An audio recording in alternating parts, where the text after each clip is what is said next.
Hello everyone, welcome back to my YouTube channel. तो जैसे कि आपने थंबनेल पे देखा होगा कि मैं आपको एक बम्पर रिक्रूटमेंट के बारे में इन्फॉर्म करने जा रहा हूँ। तो जो ये रिक्रूटमेंट है ये एकलव्य मॉडल रेजिडेंशियल स्कूल के द्वारा कराई जा रही है और डिफरेंट कैटेगरीज में, जैसे कि प्रिंसिपल के लिए, वाइस प्रिंसिपल के लिए, पीजीटी के लिए, लैब टेक्नीशियन के लिए और भी डिफरेंट प्रकार के पोस्ट के लिए। तो ये सब मैं आपको डिटेल में बताऊंगा और इस तरह की अगर आप अदर अपडेट भी चाहते हैं तो आप चैनल को सब्सक्राइब करें, बेल आइकन को प्रेस करें ताकि आपको जो है वो टाइमली अपडेट मिल सके। तो स्टूडेंट्स, अगर मैं बात करूँ Eklavya model residential school recruitment की, तो इसमें अप्रोक्सीमेटली जो है वो 5000 के अराउंड जो है पोस्टें निकाली गई है डिफरेंट पोस्ट के लिए। तो मैं आपको जो है डिटेल में बताऊंगा कि कब ये पोस्टें होगी, कब इसकी रिक्रूटमेंट होगी, कब इसका जो है वो स्टार्टिंग डेट होगा एप्लीकेशन फॉर्म भरने के लिए, लास्ट डेट कब होगा, इसकी एप्लीकेशन फ़ीस कितनी है, एलिजिबिलिटी क्राइटेरिया क्या है, प्रोसीजर क्या है, सिलेबस क्या रहेगा, वो सब मैं आपको डिटेल में बताऊंगा इस ऑफिशियल नोटिफिकेशन के अकॉर्डिंग। पहले आपने ध्यान रखना है कि जो ये नेशनल एजुकेशन सोसाइटी है वो ट्राइबल स्टूडेंट्स के लिए है। अगर मैं इसकी बात कर रहा हूँ एकलव्य मॉडल रेजिडेंशियल स्कूल की, ये जो सोसाइटी है आपकी एक ट्राइबल स्टूडेंट्स के लिए है। तो डिफरेंट स्टेट्स में जितने भी आपके ट्राइबल एरियाज़ है और वहाँ पे जो स्कूल्स होंगे वहाँ पे जो है रिक्रूटमेंट कराई जाएगी यहाँ पे फैकल्टीज़ की, और अकॉर्डिंग टू स्टेट जो प्रायोरिटी दी जाएगी, स्टेट वाइज प्रायोरिटी मिलेगी after cracking the exam. Students, ये इंडेक्स है, इंडेक्स आपने खुद देख लेना बाद में, मैं इसका जो ये लिंक है वो अपने डिस्क्रिप्शन बॉक्स में डाल दूँगा, ऑफिशियल लिंक। मैं आपको इम्पोर्टेंट पॉइंट बताता हूँ जो आपको जो है ज़रूरी होगी। अगर हम फीस की बात करते हैं, अगर प्रिंसिपल पोस्ट के फ़ीस की बात करें तो जो फीस है वो 2000 है। पीजीटी की बात करें वहाँ पे 1500 है फॉर पीजीटी के लिए, और अदर जो भी नॉन टीचिंग स्टाफ की जो भर्तियाँ हैं उसके लिए जो फीस है वो है 1000, जैसे कि आप यहाँ पे देख पा रहे होंगे। ठीक है स्टूडेंट्स, फिर हम आगे बात करते हैं। यहाँ पे ये जो इन्फॉर्मेशन है, गाइडलाइन है, ये आप खुद जो है आराम से रीड आउट कर लेना। अगर कोई इशू आएगा फिर आप मुझे पर्सनली बाद में पूछ सकते हैं। तो ये रही आपकी इधर पोस्ट है। अगर हम प्रिंसिपल पोस्ट की बात करते हैं तो 303 पोस्टें जो प्रिंसिपल के लिए निकाली जा रही है, और अगर पीजीटी की बात करें यहाँ पे तो 2266 पोस्टें जो है पीजीटी के लिए निकाली जा रही है। अकाउंटेंट की बात करें 361, ठीक है। जूनियर सेक्रेटरीट असिस्टेंट की बात करें तो 759, और लैब अटेंडेंट की बात करें तो 373 पोस्टें। टोटल जो पोस्ट है वो है 4062, आप यहाँ पे भी देख सकते हैं। अब मैं आपको बताऊंगा कैटेगरी वाइज ये पोस्टें जो है कैसे डिवाइड हुई है, और आपने फीस इसका देख लिया है, स्टार्टिंग डेट कब होगी एप्लीकेशन फॉर्म भरने की और लास्ट डेट कब होगी, इसके बारे में मैं आपको डिटेल इन्फॉर्मेशन प्रोवाइड कराऊंगा। अगर हम प्रिंसिपल की बात करते हैं, वैसे ये तो हमारे जो है वो काम की नहीं है प्रिंसिपल, मैं आपको जो है ये आपने खुद देख लेना। मैं आपको जो है पीजीटी के बारे में बताता हूँ, क्योंकि प्रिंसिपल की जो एज है, एक्सपीरियंस है, वो जो मेरे सब्सक्राइबर है उनके काम की नहीं है। तो मैं आपको जो यहाँ पे पीजीटी के बारे में बताता हूँ। अगर हम पीजीटी की बात करते हैं स्टूडेंट्स, तो आप यहाँ पे देख सकते हैं पीजीटी में टोटल जो पोस्ट है वो कितनी यहाँ पे वो है 2086।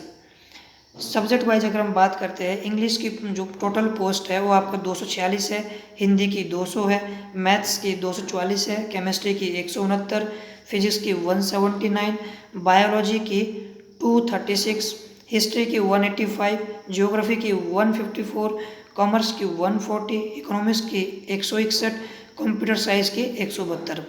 और आप यहाँ पे ये देख सकते हैं कि अनरिजर्व के लिए कितनी सीटें हैं। ठीक है, सब्जेक्ट वाइज इंग्लिश के लिए 102 है, हिंदी के लिए 81 है, मैथ्स के लिए 101 है, केमिस्ट्री के लिए 71 है, फिजिक्स के लिए 75 है, बायो के लिए 98 है।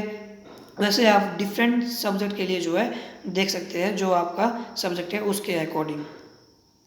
और अगर बात करते हैं हम ईडब्ल्यूएस के लिए, तो आप वो भी चेक कर सकते हैं ईडब्ल्यूएस के लिए कितनी पोस्ट है according to subject wise.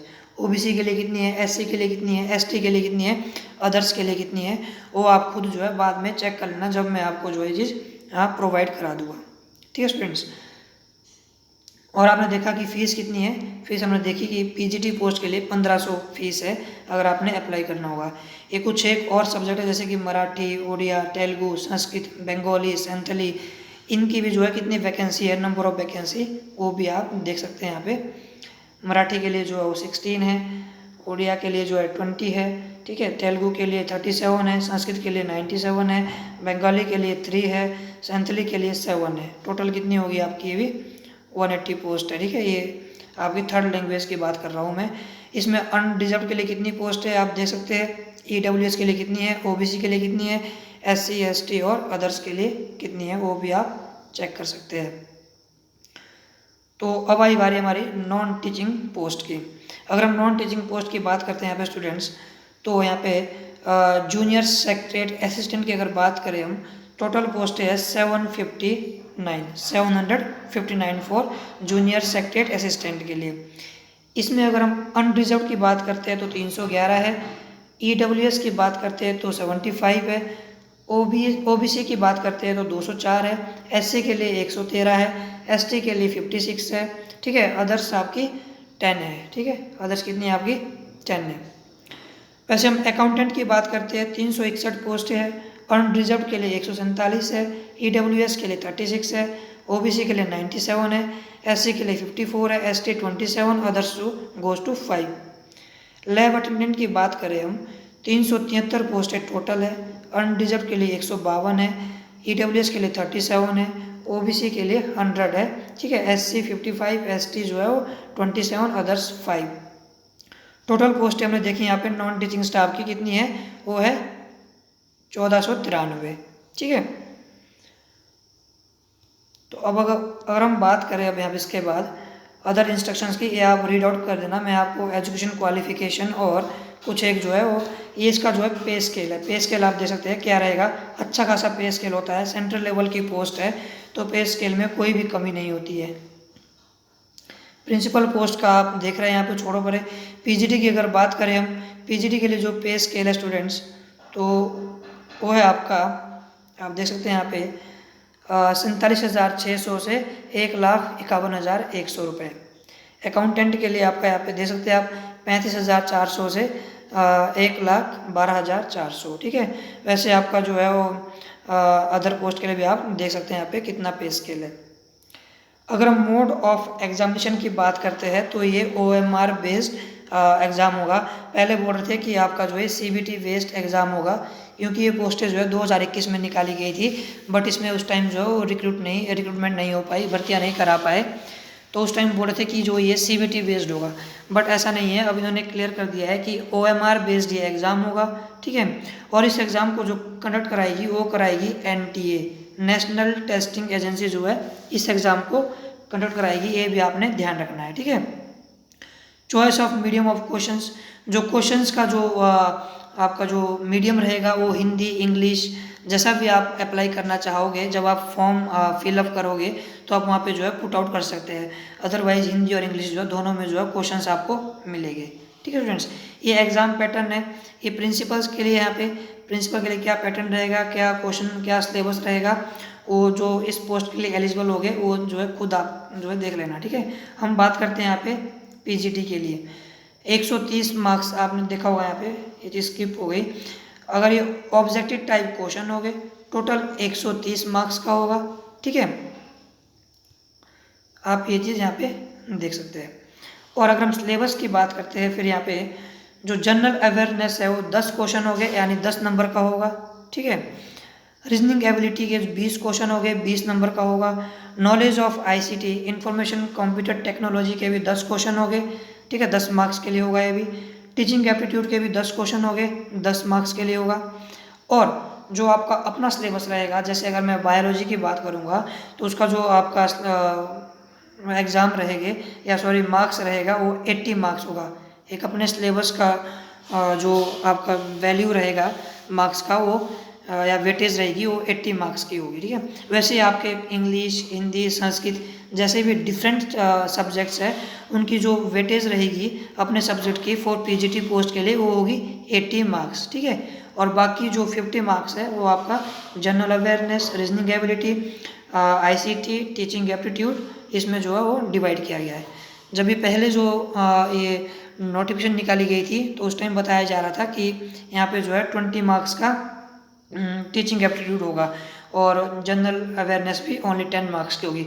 But ऐसा नहीं है, आप यहाँ पे देख सकते हैं ये ऑफिशियल नोटिफिकेशन है, तो यहाँ पे जो चेंजेस आए हैं वही मैं आपको अपडेट करने जा रहा हूँ यहाँ पे, ठीक है स्टूडेंट्स। और अगर मैं आपको पीजीटी के लिए सिलेबस बोलूँ तो एनसीईआरटी बेस्ड इनफ रहेगा +2 तक। मोस्टली जो पीजीटी के लिए एनसीईआरटी 10+1 10+2 जो है इनफ रहेगी एक अपने पर्सनल सब्जेक्ट के लिए। बाकी अदर सब्जेक्ट के लिए आप जो है वो फॉलो कर सकते हैं। इसमें आपका जनरल इंग्लिश, ये लैंग्वेज कॉम्पिटेंसी टेस्ट होगा बाद में, ये इंग्लिश हिंदी 10-10 मार्क्स के रहेंगे, ठीक है। This part is qualifying in nature only with minimum 40% marks in each language, ये आपने देख लेना है।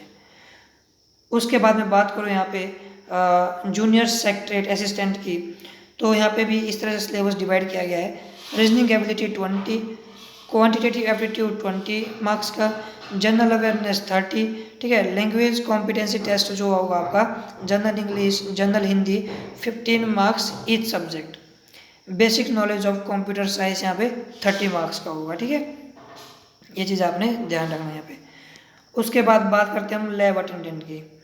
लैब अटेंडेंट में आप यहाँ पे देख सकते हैं कि यहाँ पे रीजनिंग एबिलिटी 15 मार्क्स का होगा, general awareness 15, language competency test जो है आपका वो 15 मार्क्स ईच सब्जेक्ट, यानी इंग्लिश और हिंदी, यानी 30 क्वेश्चन या 30 नंबर का होगा ये। सब्जेक्ट स्पेसिफिक नॉलेज जो है वो 60 नंबर यानी 60 क्वेश्चन हो गए यहाँ पे। टोटल 120 का होगा इसके लिए लैब अटेंडेंट के लिए, और पीजीटी के लिए कितना था 130 का, ठीक है। और यहाँ पे आप देख सकते हैं इंपॉर्टेंट पॉइंट लिखा हुआ है यहाँ पे, मार्किंग स्कीम। यहाँ पे स्टूडेंट जो है 1/4 नेगेटिव मार्किंग होगी, यानी आपका 0.25 shall be deducted for every incorrect answers, ठीक है। अगर आपके यहाँ पे एक क्वेश्चन गलत हुआ है तो वहाँ पे 0.25 मार्क्स जो है डिडक्ट किया जाएगा, यानी आपका नेगेटिव होगा। तो क्वेश्चंस वही करना जो आप जिसमें आप कॉन्फिडेंट होगे, ठीक है स्टूडेंट्स। तो मैंने आई थिंक आपको फीस के बारे में बता दिया। हाँ, स्टार्टिंग डेट कब है इसकी एग्ज़ाम की वो आई थिंक यहाँ पे मेंशन की होगी कहीं ना कहीं, बट मैं आपको बता देता हूँ। स्टार्टिंग डेट जो 1 जुलाई से है, और जो इसका आई थिंक 1 जुलाई से जो है वो इसकी स्टार्टिंग डेट है, और 30 जुलाई को इसकी जो है वो लास्ट डेट होगी एग्ज़ाम फिल करने की। बाकी आप जब ये रीड आउट करोगे तो आपको वहाँ पे जो है ये क्लियर इन्फॉर्मेशन मिल जाएगी, ठीक है स्टूडेंट्स। और मैं बता दूँ ये एग्ज़ाम जो है बहुत जल्दी कंडक्ट होने वाला है, तो इसके लिए आप जो डिले नहीं कर सकते, ठीक है। ये आप देख सकते हैं इसमें क्वालिफिकेशन एलिजिबिलिटी क्राइटेरिया। अगर हम पीजीटी पोस्ट की बात करते हैं यहाँ पे, ये तो प्रिंसिपल के लिए, पीजीटी के लिए अगर बात करते हैं हम यहाँ पे, अगर एज की बात करते हैं नॉट एक्सीडिंग 40 ईयर्स, वैसे भी 40 साल जो है बहुत होती है, तो यहाँ पे आई थिंक इनफ है ये, ठीक है। Post graduate degree from any recognize university, normal सी बात है, और साथ में बीएड का होना भी जरूरी है यहाँ पे। ये आप डिफरेंट जो है वो सब्जेक्ट्स यहाँ पे देख सकते हैं अपने अकॉर्डिंग। उसके बाद अगर बात करूँ मैं यहाँ पे ये कुछ एज रिलैक्सेशन के बारे में बताया हुआ है, जो SC ST वगैरह से बिलोंग करते हैं उनके लिए यहाँ पे थोड़ा एज की छूट होती है, तो ये भी आप देख सकते हैं। उसके बाद आप ये खुद जो डिटेल में रीड आउट कर सकते हैं पूरी नोटिफिकेशन में, आपको जो है ये डिस्क्रिप्शन बॉक्स में इसका लिंक डाल दूंगा। ये यहाँ पे स्टूडेंट्स आप देख सकते हैं कि स्टेट वाइज जो सेंटर कहाँ होगा, जैसे अरुणाचल प्रदेश का सेंटर जो है आपका वो ईटानगर में होगा, असम का गुवाहाटी में होगा, बिहार का पटना में होगा, चंडीगढ़ का जो है चंडीगढ़ में होगा, ठीक है, छत्तीसगढ़ का रायपुर में, ठीक है, डोडरा एंड नगर हवेली का डोडरा में। इस तरह से यहाँ पे बहुत सारे हैं। गुजरात का गांधीनगर में, हरियाणा का उसमें आपका क्या बोलते हैं चंडीगढ़ में, हिमाचल प्रदेश का जो होगा स्टूडेंट्स वो होगा शिमला में एग्जामिनेशन सेंटर, जहाँ पे एग्ज़ाम दे सकते हैं आप, ठीक है। झारखंड, रांची, कर्नाटका, बेंगलुरु, इस तरह से आप यहाँ पे डिफरेंट स्टेट्स के जो है वो सेंटर दे सकते हैं जहाँ पे ये एग्ज़ाम कंडक्ट होगा। एक स्टेट में यहाँ पे एक सेंटर ही दिया गया है। तो ये थी यहाँ पे कंप्लीट इन्फॉर्मेशन जो कि यहाँ पे जो रिक्रूटमेंट होने जाएगी बहुत ही जल्दी, ठीक है। ये आप खुद रीड आउट करना, जो कुछ चीज़ें मिस हुई है उसके बारे में आप देख सकते हैं। तो स्टूडेंट्स अगर आपको ये इन्फॉर्मेशन सही लगी होगी तो प्लीज़ चैनल को सब्सक्राइब करें, बेल आइकन को प्रेस करें, ताकि जब भी मैं सेकंड वीडियो बनाऊँ इसके रिगार्डिंग, एक रिक्रूटमेंट के रिगार्डिंग, भर्तियों के रिगार्डिंग, एजुकेशन के रिगार्डिंग, तो आपको यहाँ पे जो है अर्ली अपडेट मिल सके, उसके लिए यहाँ पे चैनल का सब्सक्राइब करना बहुत ज़रूरी रहेगा। और वीडियो कंप्लीट जब आप देखोगे, आई थिंक आपने एंड में जब आप ये सुनोगे यानी आपने वीडियो कंप्लीट देख ली होगी, तो मेरे कहने का मतलब ये है कि आप चैनल सब्सक्राइब करोगे तो ही आपको जो है नेक्स्ट टाइम अपडेट मिल सकती है। So this is all about of today. Thanks for watching.